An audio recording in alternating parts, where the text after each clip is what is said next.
অবকাঠামোর সমস্যা এবং সে অধিকাংশ সময় ঢাকা থাকে, যার ফলে শিক্ষার্থীরা বিভিন্নভাবে বিরক্ত হয়। তাদের অনেকের পরীক্ষা আটকে রয়েছে, সেশন জট, হল সংকট। এখন আমরা বিশ্ববিদ্যালয়ের শিক্ষার্থীরা আমরা দাবি করছি যে বিশ্ববিদ্যালয় অতি অবিলম্বে ভিসির পদত্যাগ।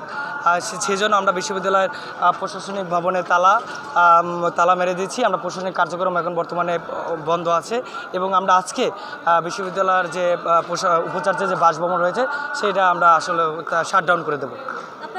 আচ্ছা, প্রথমত বরিশাল বিশ্ববিদ্যালয়ের শিক্ষার্থীরা দীর্ঘদিন তাদের সমস্যাগুলো সমাধানের জন্য উপাচার্য বরাবর দাবি জানিয়ে আসছিল। বেশ কয়েকবার 22 দফা, 4 দফা, 5 দফা বিভিন্ন দফাতে শিক্ষার্থীরা আন্দোলন করেছে, কিন্তু উপাচার্য আসলে শিক্ষার্থীদের এই দাবিগুলোর প্রতি ন্যূনতম অর্থে কর্ণপাত করে নাই। এবং উল্টে আমরা যেটা দেখলাম যে উপাচার্য যেটা করলেন, মামলা করে, জিডি করে একটা আইনি প্রক্রিয়ার মধ্য দিয়ে শিক্ষার্থীদের মুখ বন্ধ করার একটা চেষ্টা করলেন। তো এগুলো আসলে বিশ্ববিদ্যালয়ের মধ্যে একটা গণতান্ত্রিক পরিবেশে এটা অনাকাঙ্ক্ষিত। আমরা মনে করি এগুলো করার মধ্য দিয়ে বিশ্ববিদ্যালয় উপাচার্য তার উপাচার্য পদে থাকার নৈতিক অধিকারটা হারায়।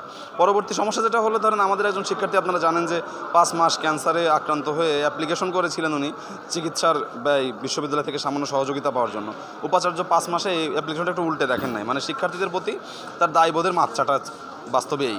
তো আমরা এরপরেও 4 দফা দাবিতে যখন আন্দোলন করছিলাম, একটা দীর্ঘ সময় প্রায় 18-19 দিন আন্দোলন চলেছে, ভিসি এই আন্দোলনে ন্যূনতম অর্থে কর্ণপাত করে নাই। সর্বশেষ শিক্ষার্থীরা গত 3 দিন আগে 1 দফা দাবিতে উপনীত হয়েছে এবং যতক্ষণ পর্যন্ত এই অযোগ্য এবং স্বৈরাচারী মনস্তত্ত্বের উপাচার্যকে অপসারণ করে একজন গণতান্ত্রিক এবং শিক্ষার্থী বান্ধব উপাচার্যকে নিয়োগ না দেওয়া হবে, ততদিন পর্যন্ত আমাদের আন্দোলন চলবে। আসলে চাই না দক্ষিণাঞ্চলের মানুষের ভোগান্তির কারণ হতে, সেজন্য আমরা এখনও রাস্তা অবরোধের চিন্তা করছি না। আমরা সরকারের উপর মহলের সাথে যোগাযোগের চেষ্টা করছি। আমরা আশা করছি যে অতি দ্রুতই ওনারা সাড়া দিবেন এবং আমাদের এই যে যৌক্তিক দাবিটি এটি পূরণ করবেন। যদি পূরণ না হয় তখন আসলে আমাদের বাধ্য হয়েই রাস্তায় নামতে হবে এবং সেই ভোগান্তিটির কারণ হতে পারে। বর্তমান বরিশাল বিশ্ববিদ্যালয়ে আছেন, তার যে স্বৈরাচারী মনোভাব, তার শিক্ষার্থীদের প্রতি অসৌজন্যমূলক আচরণ, শিক্ষার্থীদের প্রতি তার কোনো শিক্ষার্থী বান্ধব যে আচরণটা আমরা আমাদের অভিভাবক থেকে আশা করি, সেরকম কোনো আচরণ যে আমরা তার থেকে পাচ্ছি না। সেই 7 মাস ধরে আমরা অপেক্ষা করে আসছি, বিভিন্ন দাবি দাওয়া মাঝে মাঝে জানিয়ে আসছি, কিন্তু সেটা যে হওয়া উচিত, যেটা এইরকম কিছু বিষয় যার জন্য আন্দোলন করার প্রয়োজনীয়তা নেই, কিন্তু তিনি ন্যূনতম ভ্রুক্ষেপ না করে বরঞ্চ শিক্ষার্থীদের বিভিন্ন ঘটনার প্রেক্ষিতে বারবার তিনি পুলিশি কায়দায় তাদেরকে জিডি মামলা ইত্যাদির মাধ্যমে হেনস্থা করছেন।